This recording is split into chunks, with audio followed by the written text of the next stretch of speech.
નમસ્કાર, મારું નામ આલિયા શ્રુતિ છે. હું ધોરણ 6 માં અભ્યાસ કરું છું. મારી શાળાનું નામ કેતુ પ્રાથમિક શાળા છે.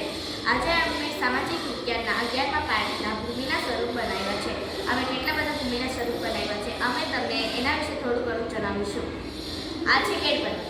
સમુદ્ર સપાટીની નીચેમાં દબાણ આવવાથી જમીન ઉપર આવે છે અને ગેટ કે ઘરસવી પડે છે, તેથી ગેટ પર્વત બને છે. આ છે સંયોગી ભૂમિ.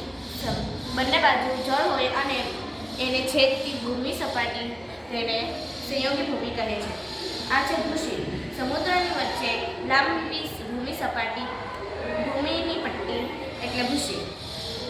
આ છે ટાપુ, જેના બધા બાજુએ પાણી અને વચમાં જમીન હોય તેને ટાપુ કહે છે.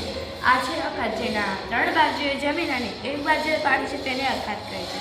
આ છે આંતર્ય પર્વત ઉચ્ચ પ્રદેશ, જેના બધા બાજુએ પર્વત હોય છે તેને આંતર્ય ઉચ્ચ પ્રદેશ કહે છે અને તેના નીચેના જમીનને ખીણ કહે છે. આ છે દ્વીપકલ્પ, જેના બાજુ પાણી ને એક બાજુ જમીન છે, આને દ્વીપકલ્પ કહેવાય.